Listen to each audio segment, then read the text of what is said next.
I am 39, married with one child. I own a prime plot of land where I have built a 4-bedroom bungalow in Nakuru. The plot and the house are worth between 8 million shillings and 10 million shillings. My spouse is taking a diploma in clinical medicine. My son is in grade 3. I am a freelancer and I currently earn about 60,000 shillings net. I pay house rent of 10,000 shillings in the township. Our groceries and shopping expenditure totals around 20,000 shillings. I also set aside 6,000 shillings for her grooming and 5,000 shillings for her pocket money. I save 6,000 shillings every month for my child's school fees and 15,000 shillings for my wife's school fees. I am left with around 7,100 shillings only for my needs, including fuel for my vehicle. Last year, I was making 120,000 shillings. However, the employer I work for has been going through financial difficulties that have been pushing my earnings downwards. My fear is that as I head into my 40s, I will not have a lot of earning power.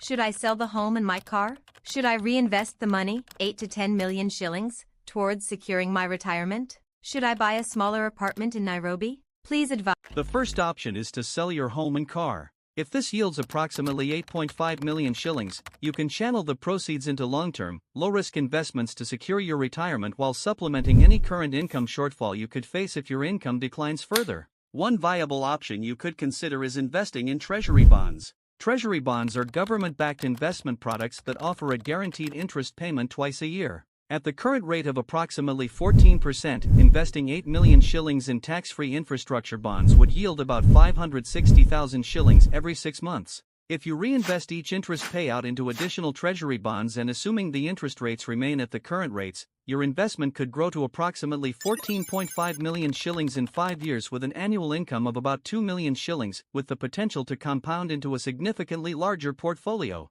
Alternatively, you could invest the proceeds of the sale of your house and car in a rental property. You could, for example, allocate about 1.5 million shillings to purchase land in a location with strong rental demand and use the remaining 7 million shillings to construct affordable units like bedsitters or one-bedroom apartments. This could potentially yield a monthly rental income of around 50,000 shillings per month, assuming full occupancy and minimal maintenance costs. You could channel this income into a money market fund to create a buffer for emergencies. As this portfolio grows, diversify into treasury bonds as earlier explained or expand your real estate holdings. These options assume that you continue to live in your current rental house and your expenditure and income remain constant to allow you to invest the full amount of 8.5 million shillings. There is also the alternative of leasing prime land for a fixed term, for example 10 to 15 years, in areas such as Dagoretti that are attractive for affordable one-bedroom, singles, and bedsitter rentals. This will save you the cost of purchasing land and give you leeway to invest and recoup money for the duration of the lease. Involve a professional to understand your bill of quantities, projected net income, and the level of risk before committing your entire amount. As for your idea of buying a smaller apartment in Nairobi, although appealing, it may not meaningfully advance your retirement goals at this stage. Instead, focus on growing your investment portfolio. Then, once your investments mature, you can consider building. A second approach is to retain your house and car and explore ways of generating passive income from them. Since your bungalow in Nakuru is in a prime location, it could potentially generate rental income of between 40,000 shillings and 50,000 shillings monthly. You could rent it out on a short to medium-term basis, for example for the duration your spouse will be in college, while continuing to live in the township house close to your spouse's campus. This approach will allow you to retain the ownership of your house, which may appreciate in value over time as you steadily build your wealth portfolio. You can combine the rental income with your current monthly savings of 7,000 shillings to invest about 50,000 shillings per month in a money market fund.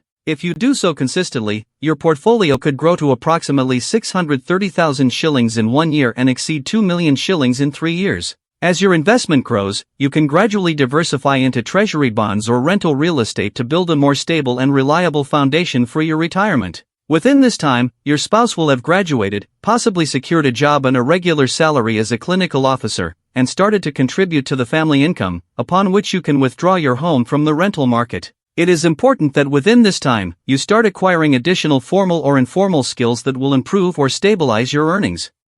Do so consistently, your portfolio could grow to approximately 630,000 shillings in 1 year and exceed 2 million shillings in 3 years. As your investment grows, you can gradually diversify into treasury bonds or rental real estate to build a more stable and reliable foundation for your retirement. Within this time, your spouse will have graduated, possibly secured a job and a regular salary as a clinical officer, and started to contribute to the family income, upon which you can withdraw your home from the rental market. It is important that within this time, you start acquiring additional formal or informal skills that will improve or stabilize your earnings.